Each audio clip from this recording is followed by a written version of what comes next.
Hello everyone and welcome to mister introdent YouTube channel. आज इस video में हम सोशल ज्योग्राफी के ग्रोथ एंड डेवलपमेंट की बात करेंगे।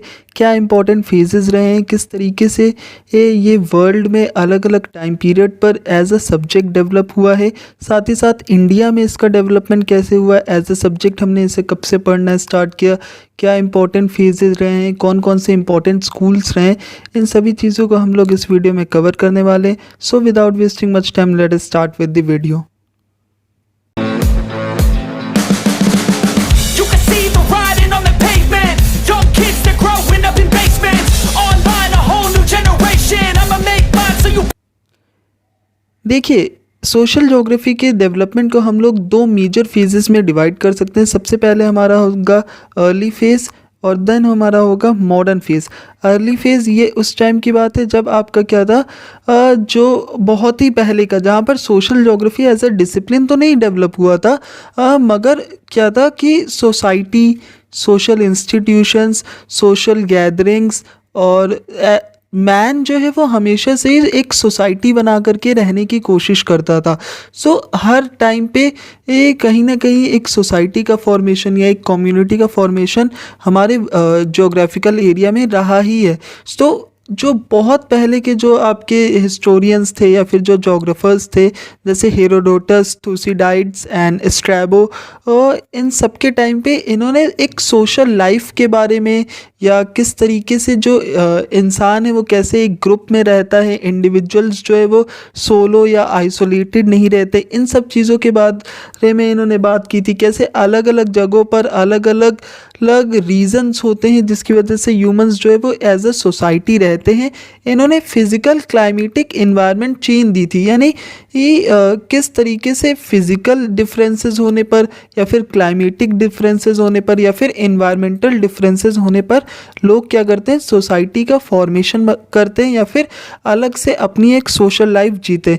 इन्होंने इस चीज़ को भी जो अर्ली फेज़ है, इसके नेक्स्ट बाद जो आपका फेज़ आता है उसको सेकेंड फेज़ या फिर फेज़ ऑफ डिस्कवरीज बोला है। फेज़ ऑफ डिस्कवरीज क्या होता है कि इस टाइम पर क्या होने लगा कि धीरे धीरे बहुत ज़्यादा साइंटिफिक डिस्कवरीज होने लगी। आप कह सकते हैं जो एग्रीकल्चरल रिवॉल्यूशन का टाइम था, या आप इसको इंडस्ट्रियल रिवॉल्यूशन भी मान सकते हैं, लेकिन इसको जो मानते हैं हम लोग जो एज ऑफ रेनेसा था, जहाँ पर आपको पता है डिस्कवरीज होने लगी थी, ये जो 14-15 सेंचुरी या 13-14 सेंचुरी का टाइम पीरियड है, उसे हम लोग सेकेंड फेज़ यानी अर्ली फेज़ का ही सोशल ज्योग्राफी में एक जो नेक्स्ट लेवल जब हम लोग जाते हैं तो उसे हम लोग सेकेंड फेज़ कहते हैं। इसमें क्या था, इसमें दो तरीके की अप्रोचेस थी सोशल ज्योग्राफी को पढ़ने की। एक तो डिडक्टिव, यानी डिडक्टिव अप्रोच में क्या होता है कि जब आप बहुत सारे ग्रुप को या बहुत सारे इंडिविजुअल्स को देखते हैं और किसी एक इंडिविजुअल के बारे में एक कुछ कॉमन अप्रोच लगा लेते। मान के चलिए कोई एक सोसाइटी है जहाँ पर एग्रेरियन सोसाइटी है, यानी एग्रीकल्चरल सोसाइटी है। इसका मतलब ये नहीं है कि वहाँ पर हर कोई एग्रीकल्चर कर रहा हो, इसका मतलब क्या है, वहाँ पर ज़्यादातर लोग एग्रीकल्चर कर रहे हैं। लेकिन मैं अगर कह दूँ कि ये एग्रीकल्चर वाली सोसाइटी है, तो उससे आप क्या, अगर आप डिडक्टिव अप्रोच से पढ़ने वाले हैं तो आप सोचेंगे कि क्या है, इसमें हर एक इंडिविजुअल जो है वो एग्रीकल्चर करता है। लेकिन अगर आप इंडक्टिव अप्रोच रखते हैं तो आपको क्या लगेगा कि नहीं, इसमें लोग अलग अलग काम भी कर सकते हैं। तो आप क्या करते हैं, आप हर एक इंसान कौन सा काम कर रहा है इसके अकॉर्डिंगली अपनी अप्रोच रखते हैं। तो इंडक्टिव को हम लोग पॉसिबिलिस्टिक अप्रोच भी कहते हैं। जब से डिस्कवरीज होना स्टार्ट हुआ तब से हमने दो तरीके की अप्रोचेस का इस्तेमाल करके सोशल ज्योग्राफी को पढ़ने की कोशिश की। अब ये था हमारा अर्ली फेज़। अर्ली फेज़ अब चला गया। अब यहाँ से हम लोग क्या करेंगे, मॉडर्न फेज़ के जितने भी इम्पॉर्टेंट हमारे स्कूल्स हैं या फिर जितने भी इम्पॉर्टेंट लेवल्स हैं आपके डेवलपमेंट में, उन्हें हम लोग सेपरेटली देखेंगे। देखो 20th सेंचुरी की जो सोशल ज्योग्राफी है वो कैसा है, वो आइल्स ने, इससे पहले हमने बताया था कि आइल्स जो है ये क्या कहते हैं कि जो सोशल ज्योग्राफी है वो विडाल डी ला ब्लाश और उनके साथ में बोबेक करके एक और हिस्टोरियन थे, उन दोनों का ही कॉन्टिन्यूएशन है। यानी उन दोनों के जो भी विचार थे, उन दोनों के जो भी थॉट्स थे, उसी का कॉन्टिन्यूएशन आपका सोशल ज्योग्राफी में होता है। तो ये जो थे विडाल डी ला ब्लाश या जीन ब्रन्स करके, ये लोग क्या करते थे, ये अलग अलग सोशल फैक्टर्स का क्या इन्फ्लुएंस होता है ऑर्गेनाइजेशन ऑफ द सोसाइटी पर, इसके बारे में इन्होंने बात करी थी। फिर 1960s के बाद और ज़्यादा ये डेवलप होने लगा एज अ सब्जेक्ट, और इसके 3 इंपॉर्टेंट जो स्कूल्स है आपके, सबसे पहला ह्यूमनिस्टिक स्कूल, फिर आपका रेडिकल स्कूल, फिर एक आता है फिनोमेनोलॉजिकल स्कूल। ये 3 स्कूल्स भी डेवलप हुए। अब देख लेते हैं हम लोग वेलफेयर स्कूल क्या होता है। वेलफेयर स्कूल का जो मेन काम था वो था सोशल वेलबींग। ये लोग क्या करते थे, ये ऐसी चीज़ों के बारे में पढ़ाई करते थे या फिर ऐसी चीज़ों को देखते थे जिसमें आपके वेलबींग छुपी हो, लोगों का अच्छा, लोगों का वेलफेयर छुपा हो। वो देखते थे कि लोगों का स्टैंडर्ड ऑफ लिविंग कैसे बढ़ेगा, क्या उनके पास प्रॉपर हेल्थ के लिए उनके पास डॉक्टर्स अवेलेबल है, क्या उनके पास अपना घर है, क्या वो अपना अच्छे से खा पी पा रहे हैं कि नहीं। ये तो इन सब चीज़ों की जब वो लोग बात करते थे, यानी बेसिकली वेलफेयर इकोनॉमिक्स को जब आपका सोशल ज्योग्राफी से जोड़ दिया गया तो उसे हमने क्या नाम दिया, वेलफेयर स्कूल या फिर ह्यूमनिस्टिक स्कूल। इसके अलावा मार्क्सिस्ट, आपको पता है मार्क्सिस्ट ज्योग्राफी क्या होगी। मार्क्सिस्ट स्कूल हमेशा वो होता है जिसमें आपका कैपिटलिज्म को क्रिटिसाइज किया जाता है और कैपिटलिज्म जो भी इनइक्वालिटी के जो भी रीजंस होते हैं वो बेसिकली कैपिटलिज्म में ही ढूंढे जाते। तो इसमें भी सेम चीज़ होती है, पॉवर्टी, सोशल इनइक्वालिटी, ये को हम लोग किसकी मदद से समझने की कोशिश करते हैं, कैपिटलिज्म की मदद से, कि कैसे कैपिटलिज्म इम्पैक्ट करता है किसी भी जगह की, किसी भी जगह को पुअर बनाने में या फिर उसमें सोशल इनइक्वालिटीज़ लाने में। नेक्स्ट हमारी फेमिनिस्ट ज्योग्राफी। फेमिनिस्ट ज्योग्राफी भी एक बहुत इंपॉर्टेंट फेज़ रहा है आपका सोशल ज्योग्राफी के डेवलपमेंट में। देखिए, जब हमने सोशल ज्योग्राफी का मीनिंग, नेचर, स्कोप कवर किया था तब वहाँ पर हमने एक चार्ट भी डिस्कस किया था जिसमें हमने सोशल ज्योग्राफी की सब फील्ड्स दिखाई थी। सब फील्ड्स में हमने बिहेवियरल ज्योग्राफी और ज्योग्राफी ऑफ जेंडर्स, साथ में geography of wellbeing, geography of leisure, ये सब दिखाई थी। तो ये सब इसके सब फील्ड्स भी है और साथ ही साथ ये सब इसका एक फेज़ भी है डेवलपमेंट का, कि कैसे कैसे अलग अलग टाइम पर कौन कौन सी ज्योग्राफीज़ आपकी सोशल ज्योग्राफी के तहत इवॉल्व हुई या फिर ग्रो करी। तो फेमिनिस्ट ज्योग्राफी 1980s और 1990s में ये भी बहुत ज़्यादा पॉपुलर हुई। इसमें क्या था, इसमें जेंडर इनइक्वालिटी की बात होने लगी कि आखिर कैसे जेंडर इनइक्वालिटी जो है वो पूरे वर्ल्ड में फैल रही है और किस तरीके से हम अलग अलग देशों में अलग अलग लेवल पे जेंडर इनइक्वालिटी देखते हैं और इसको कैसे हमें इसके पैटर्न्स को स्टडी करना, क्या रिलेशनशिप्स हैं, इन सब को स्टडी करना ही फेमिनिस्ट ज्योग्राफी था। फिनोमेनोलॉजिकल स्कूल ये क्या था, इसमें बेसिकली आपका सोसाइटी, रेस, रिलीजन, यानी ये रेसिज्म से रिलेटेड या फिर किस तरीके से ये जो सोसाइटी है उसमें अलग अलग कैटेगरीज बन गई है, किस वजह से, रेस की वजह से, रिलीजन की वजह से, और भी दूसरे जो रीजन्स थे जैसे क्लास हो गया आपका, तो इन सब कास्ट हो गया आपका, इन सब चीज़ों को जब हम लोग स्टडी करते हैं तो वो क्या होता है आपका फिनोमेनोलॉजिकल स्कूल।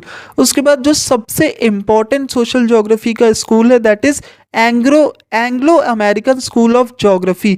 ये बहुत ज़्यादा इंपॉर्टेंट है, आपके शॉर्ट क्वेश्चंस में भी इसको अलग से पूछा जाता है, या इसका जो आपका ओवरऑल यूज़ है सोशल ज्योग्राफी में वो बहुत इंपॉर्टेंट है, क्योंकि इसी ने क्या किया है, हमने पहले भी बात की थी, सोशल ज्योग्राफी कैसी है, एक एम्पिरिकल साइंस है, यानी इसमें मैथ्स का इस्तेमाल करते हैं, इसमें हम लोग बड़े बड़े डेटास को कैलकुलेट करते हैं, कैसे पॉवर्टी है, पॉवर्टी इंडेक्स कैलकुलेट करते हैं हम लोग, या फिर किस तरीके से आपकी इनइक्वालिटी को रिमूव किया जाए। तो पूरी तरीके से स्टैटिस्टिक्स का इस्तेमाल करना हमने Anglo American school of geography के टाइम से ही स्टार्ट किया था।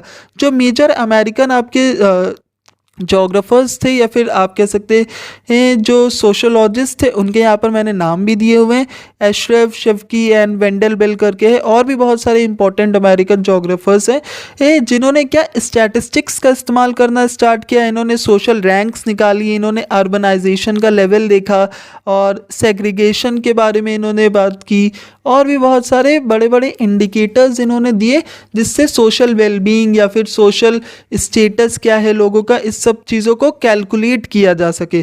तो ये जो स्कूल है ये डेवलपमेंट ऑफ सोशल ज्योग्राफी में बहुत ही इंपॉर्टेंट रोल प्ले करता है। नेक्स्ट हम लोग देखेंगे development of social geography in India. देखो इंडिया में क्या है, जो अर्ली फेज रहा है वो भी आपका ब्रिटिशर्स के टाइम पर, या जहाँ से आपका थोड़ा सा देश आज़ाद होने लगा था, या नेशनल जो यूनिटी की फीलिंग थी वो आने लगी थी, बहुत बड़े बड़े नेशनल मूवमेंट्स चल रहे थे। तो उस टाइम पे कुछ फेमस आपके इंडियन ज्योग्राफर्स हैं, जैसे George Kuriyan, S P. Chatterjee, S M. Ali, C D. Deshpande और वी.एल.एस. प्रकाशा राव। देखिए वी.एल.एस. प्रकाशा राव बहुत ज़्यादा इंपॉर्टेंट इंडियन ज्योग्राफर है। तो ये लोग क्या बात करते थे, ये लोग प्लानिंग की बात करते थे, या फिर ये लोग किस तरीके से नेशनल रिकंस्ट्रक्शन हो, या फिर कैसे करके आप पूरा एक यूनिटी में ये पूरा एक देश को खड़ा करे, एक अच्छी सोसाइटी फ्रेम करे, इन सब चीज़ों की ये लोग बात करते थे। और किस तरीके से ये जो सोसाइटी है वो नेचुरल रिसोर्सेज का एफिशिएंट यूज़ कर सके, किस तरीके से हम अच्छे से अच्छे प्रोडक्शन कर सके, एक डेवलप्ड नेशन बनाने की ओर ये लोग बात करते थे सोसाइटी को। तो इस वजह से ये हमारा अर्ली फेज था। उसके बाद पोस्ट कॉलोनियलिज्म यानी जब हमारा देश आज़ाद हो गया अंग्रेज़ों से, यानी 1947 के बाद के जो जोग्राफर्स थे उनका जो फोकस था, वो लोग क्या करते थे, वो ये सारी चीज़ों की स्टडी करते थे कि आखिर जो कॉलोनियल रूल था हमारा ब्रिटिशर्स का इंडिया के ऊपर, उसके क्या इल इम्पैक्ट्स रहे, उसने किस तरीके से जो सोशल स्ट्रक्चर है आपके इंडिया का उसको ख़राब कर दिया, या किस तरीके से नई सोशल स्ट्रक्चर को इन्होंने शेप किया, कॉलोनीज़ बनाई, या जो भी चीज़ें ब्रिटिशर्स ने की उसका क्या इम्पैक्ट पड़ा, उसके बारे में हम लोग बात करते हैं। फिर नेक्स्ट क्या है, रीजनलिज्म, यानी 1980s और 90s में क्या होने लगा कि अलग अलग रीजन्स को उनके कल्चर के अकॉर्डिंग या उनकी आइडेंटिटी, एक जो यूनिक आइडेंटिटी है उनके अकॉर्डिंग अलग से उन्हें स्टडी करा जाने लगा। जैसे रूरल एरियाज़ की अलग से स्टडी, कोई इंपॉर्टेंट कल्चरल रीजन है तो वहाँ की अलग से स्टडी, और अर्बन एरियाज़ की अलग से स्टडी कर दी जाने लगी। तो इसे हमने क्या कहा, रीजनलिज्म का। इसके बाद अर्बनाइजेशन, ये बेसिकली क्या था कि धीरे धीरे जो शहरीकरण हो रहा है, जो बहुत ज़्यादा लोग शहरों में शिफ्ट हो रहे हैं, शहरों में नई नई सोसाइटीज़ बन रही है, या लोगों का जो सोशल स्ट्रक्चर जो है वो रूरल से क्या होने लगा है, जो हम यहाँ पर सोशल स्ट्रक्चर की बात करेंगे तो वो रूरल से कैसा जाने लगा है, आपका अर्बन जाने लगा है। तो इसकी स्टडी करना, और धीरे धीरे अर्बन एरियाज़ में क्या क्या प्रॉब्लम्स हैं, क्या क्या इल इफ़ेक्ट्स है, या फिर क्या क्या अच्छी चीज़ें, इन सबको भी स्टडी करने लगना। तो ये सब भी हमारा सोशल ज्योग्राफी का पार्ट हो गया। उसके बाद इंटरडिसिप्लिनरी कोलैबोरेशंस यानी आज के टाइम पे जो हमारी सोशल ज्योग्राफी है इंडिया में, वो हमारे सारे सब्जेक्ट्स को कवर करती है। यानी सोशोलॉजी से भी उसका रिलेशन है, उसको एंथ्रोपोलॉजी से भी रिलेशन है, पॉलिटिकल साइंस से भी रिलेशन है, और जिसकी वजह से क्या हम नई नई अप्रोचेज़ या नए नए पर्सपेक्टिव को हर टाइम अब आजकल डेवलप करते ही रहते हैं। तो ये था हमारा development of social geography in India and world. अगर आपको इससे रिलेटेड कुछ भी डाउट्स है तो आप मुझसे कमेंट सेक्शन में पूछ सकते हैं। आपको इस टॉपिक के हैंड रिटन नोट्स में टेलीग्राम चैनल पर मिल जाएंगे। So thank you for watching.